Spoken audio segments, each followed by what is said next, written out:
Aujourd'hui, nous sommes dans un pays où la justice sociale est très importante.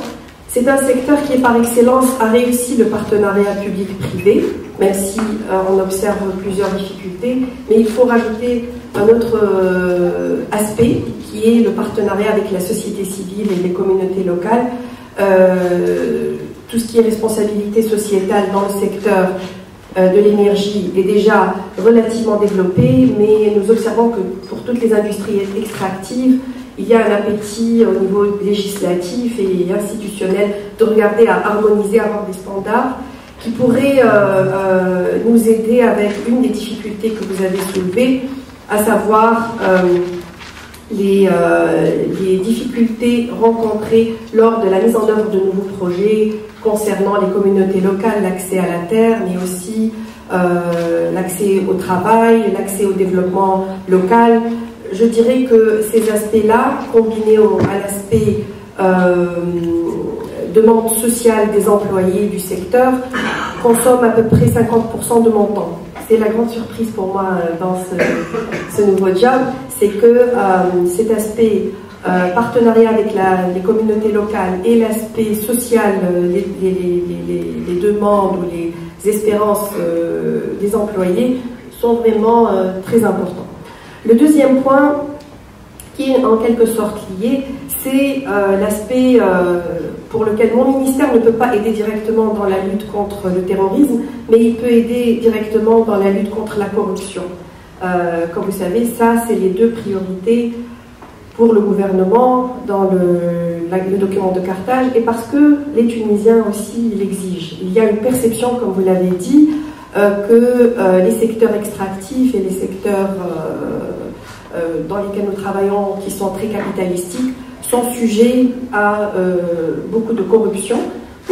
Donc, je vous invite tous, lorsque vous avez, avec preuve, pas des allégations sans preuve, de soulever cela à mon attention, parce que la bonne gouvernance est nécessaire pour rétablir la confiance dans ce secteur. C'est une confiance qui a été fortement affaiblie par des allégations souvent sans fondement, mais il est important d'être là pour répondre dans les cas où il n'y avait pas d'orientation stratégique approuvée pour le développement du secteur. Donc le conseil ministériel restreint réuni avant-hier a approuvé la stratégie énergie 2030.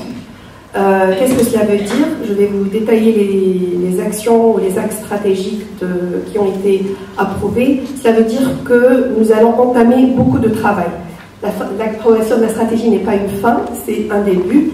Et donc, les sociétés du secteur qui sont présentes ici, du côté public, mais aussi du côté privé, vont avoir beaucoup à faire. De quoi s'agit-il? Je vous passe le constat qui a déjà été fait par les intervenants qui m'ont précédé, et d'ailleurs nous n'avons pas le temps. La stratégie énergie 2030 a 4 piliers. Le premier pilier, c'est de reconstituer nos réserves ou notre capacité d'atteindre du moins autant que possible notre indépendance énergétique en termes de production des énergies fossiles primaires. Une des façons de faire ça, qui ont été donc approuvées, c'est de regarder le rôle de l'étape ici présente et de voir dans quelle mesure l'étape peut être restructurée pour lui permettre un champ d'action plus adéquat avec les vérités du secteur aujourd'hui, à savoir un appétit mitigé par les partenaires. Cela inclut simplification des procédures, développement de capacités de manière ponctuelle à aider au développement ou à la préparation des blocs libres avant de pouvoir les octroyer au secteur privé, et aussi travailler sur, nous avons à peu près 20 permis qui vont expirer dans les quelques années qui viennent, tout un travail de réflexion sur que faire avec ces permis-là. Vous avez mentionné bien sûr l'adaptation du code d'hydrocarbures avec l'article 13 de la Constitution. C'est une solution urgente et ponctuelle. La commission énergétique parlementaire est en train de travailler là-dessus. Il est urgent qu'elle passe au Parlement à la plénière, puisque sur cette base viendrait la capacité du Parlement d'octroyer des nouveaux permis en harmonisation avec l'article 13. Nous avons actuellement 7 permis qui sont en attente de ceci. Au jour d'aujourd'hui, il y en aura plus peut-être dans le futur. Donc le président de cette commission est sensibilisé à cette urgence. Nous avons réfléchi aussi dans ces orientations stratégiques à renforcer donc la capacité de faire le dialogue avec le secteur privé. Vous avez parlé de sources non conventionnelles des hydrocarbures. Cela inclut non seulement éventuellement le gaz de schiste, mais aussi des objectifs plus profonds.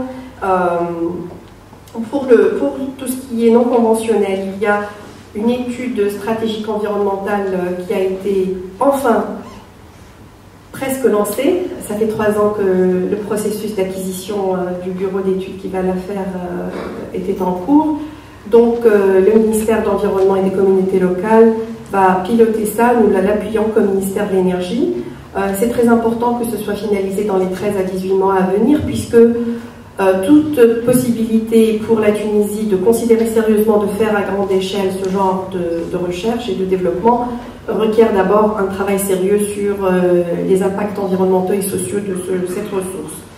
En parallèle, il y a l'idée de voir si on peut avoir au moins une activité pilote qui serait au préalable autorisée par le Parlement, basée sur le constat que la nappe phréatique se retrouve à une profondeur de 700 à 1000 mètres, alors que la roche-mère se retrouve plutôt à 4000-4500 mètres, et qu'entre les deux, il y a plusieurs couches isolantes. Donc cela semble indiquer qu'il pourrait y avoir la possibilité de au moins piloter ça en attendant les résultats de l'étude stratégique. Pour ce qui est de la capacité de redynamiser l'exploration, nous allons regarder la possibilité d'activer une possibilité juridique qui existait mais qui n'a pas été utilisée, à savoir, dans certains cas, permettre au secteur privé qui fait une exploration infructueuse d'avoir un exploration credit, c'est-à-dire de pouvoir reporter ces coûts-là sur d'autres recherches et forages. Il va y avoir une refonte totale du Code des hydrocarbures en 2017. Nous sommes en train de rechercher un appui au gouvernement qui nous permettrait de le faire selon les meilleures pratiques. C'est en particulier l'aspect fiscal, mais aussi l'aspect législatif pour permettre justement au secteur privé, dans un monde où le prix des hydrocarbures reste très volatile, mais éventuellement plus faible, avec une demande globale mondiale qui est peut-être en train d'atteindre son sommet, de développer les zones moins prometteuses, comme le centre et le nord du pays et l'offshore nord, les objectifs profonds et l'utilisation de meilleures technologies et de technologies plus performantes.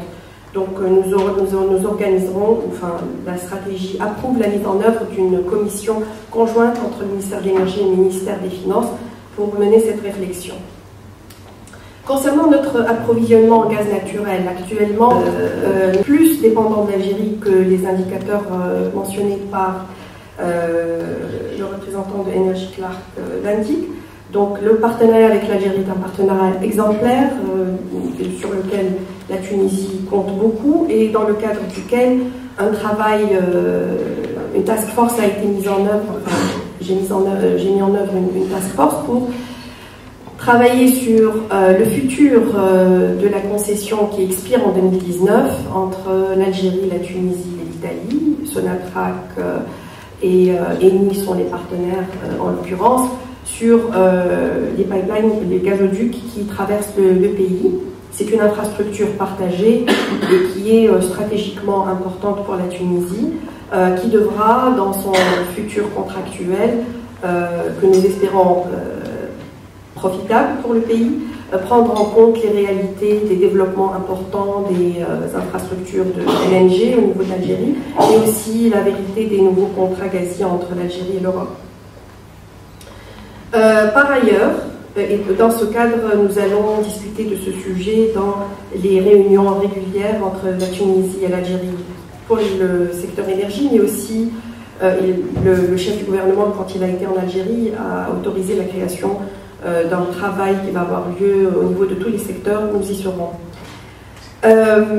En plus, pour diversifier nos sources de gaz naturel, la STEG sera chargée et a commencé sa réflexion sur la possibilité de s'approvisionner en gaz naturel liquéfié et de regarder quels sont les dimensionnements et les options d'infrastructures qui seraient efficaces en termes de coût d'investissement pour ne pas aller tout de suite vers des infrastructures extrêmement coûteuses, mais en même temps qui nous permettraient de diversifier nos sources d'approvisionnement en gaz naturel. Pour ce qui est de notre capacité de raffinage, c'est un grand sujet. Vous le savez très bien que les raffineries sont des business. Vous avez parlé de la faible profitabilité de la distribution. Le raffinage est tout autant dans le monde entier à une marge très fluctuante et très faible. Donc, quid du futur du raffinage en Tunisie? Pour le moins, ce qui a été agréé dans la stratégie 2030, c'est qu'il faut faire des investissements requis pour rénover une installation qui date de 1963, celle de la STIR, pour leur permettre de renforcer leur capacité de raffinage, mais aussi l'adapter aux normes environnementales en vigueur actuellement dans le monde. Par ailleurs, une réflexion devra être structurée pour savoir que faire, puisque nous avons des propositions spontanées de raffinerie qui viennent de temps en temps au ministère et pour lesquelles nous devons développer des normes claires sur quels sont les minimums pour considérer de telles offres sérieuses et pour lancer un processus transparent et compétitif pour décider si de telles offres doivent être, on doit leur donner un suivi quelconque. Pour ce qui est des capacités de stockage, le plus grand souci que nous avons en Tunisie, c'est le GPL. Aujourd'hui, nous avons la chance d'avoir un hiver clément, mais chaque année, nous avons la main sur le cœur en train de trembler de si on a une période prolongée de mauvais temps et de fortes périodes de froid, qu'est-ce qu'on va faire puisque la capacité de stockage dans le pays n'obéit pas aux normes que la loi exige. Nous avons seulement les 2/3 de capacité de stockage de ce qui est le minimum requis par la loi. Et en plus, ces 2/3-là, seulement 1/3 de ces 2/3 respectent les normes de qualité du stockage, sous talus, etc., que la loi exige. Donc, nous allons, dans notre stratégie, continuer à accélérer les investissements dans des nouvelles capacités de stockage. Et j'en parlerai tout à l'heure dans les modalités de financement, non seulement utiliser les modalités publiques, mais aussi penser à des partenariats publics-privés pour ces nouvelles capacités de stockage, avec une réflexion plus importante sur les marges de stockage, qui sont actuellement faibles, tel qu'il a été mentionné. Également, il y a une réflexion à accélérer dans notre partenariat avec les frères algériens sur le GPL réfrigéré entre la STIR et la Sonatra. Actuellement, nous avons une dépendance excessive du transport terrestre qui, bien sûr, présente deux risques. Un, le risque d'accident, puisque ce sont des produits inflammables, mais aussi le risque d'interruption d'approvisionnement pour des mouvements sociaux. D'où l'importance d'augmenter notre utilisation des pipelines. Il y aura un travail pour voir comment mieux actualiser l'installation des nouveaux espaces de stockage avec les besoins, les centres de consommation, mais aussi regarder les possibilités d'utiliser les pipelines existants et qui sont sous-optimalement utilisés, par exemple le pipeline de Sidi-Kileni. Également, l'infrastructure portuaire est l'une des raisons pour lesquelles nous avons par exemple le problème du GPL, mais aussi plus généralement pour les produits fossiles. Donc, nous allons travailler avec le ministère de Transport sur ce qui a été décidé, donc renforcer la capacité des ports, faire les dragages nécessaires et la maintenance, et travailler sur des structures qui permettraient d'accueillir disons des conteneurs ou des porteurs pétroliers de plus grande envergure. En particulier le port de Bizerte et de Srira, il y a du travail à faire sur ces deux-là. Donc, le premier axe, c'est la reconstitution de notre capacité de production et gaz. Le deuxième axe, qui est lié, c'est renforcer tout ce qui est transformation, transport et distribution des produits fossiles, d'hydrocarbures. Et ensuite, le troisième axe de notre stratégie 2030, c'est renforcer notre capacité de production d'électricité. Vous savez que pour le secteur de l'électricité, comme ce que j'ai mentionné pour le GPL, nous roulons sans roue de secours en Tunisie. Nous n'avons pas de réserve existante, ce qui est normalement sous-optimal pour tout parc électrique et tout réseau électrique. Nous devrions avoir notre capacité de stockage. Donc il y a eu sous-investissement dans ce sens. Donc il va y avoir travail sur augmenter la capacité installée de production, et là il y a le rôle de la STEC qui continuera à installer des nouvelles capacités de production, mais aussi le rôle du secteur privé, et j'élaborerai plus là-dessus après. Mais effectivement, le recours aux producteurs indépendants d'énergie ou d'électricité sera renforcé, en ligne avec la loi 12-2015 pour les énergies renouvelables, mais aussi l'opportunité de regarder à faire certaines centrales à cycle combiné en gaz sous forme de partenariat public-privé, par exemple celle de Srira, qui a une capacité de 450 MW. Également, vous avez mentionné l'importance à bon escient de l'efficacité énergétique. Du côté de la STEG, ils ont bien sûr un rôle très important là-dessus, puisqu'ils sont en train de piloter ou de tester différentes technologies de smart grid, de compteurs intelligents. L'objectif des prochaines années, c'est de vraiment déployer les quelques technologies les plus performantes à grande échelle, comme façon de faire du demand-side management. Par ailleurs, afin de se préparer comme acheteur unique de l'énergie et comme responsable de la stabilité du réseau, la STEG, face à une production renouvelable accrue, doit se préparer. Et dans ce sens, il y aura le travail de renforcement du réseau, il y aura le travail sur une station de pompage turbinage de l'eau, water pumping and storage, et il y aura le travail sur l'interconnexion avec l'Italie, qui pourra amener une stabilité accrue lorsque le renouvelable n'est pas présent, de tirer là-dessus. Et enfin, réflexion à faire sur la possibilité d'utiliser par exemple l'énergie éolienne excédentaire la nuit pour faire du dessalement d'eau de mer. Toutes ces réflexions sont avancées et vont être... c'est-à-dire que M. Amer Bchir, il a normalement 3 à 4 heures de sommeil par nuit, puisque la STEG va continuer à jouer un rôle très important.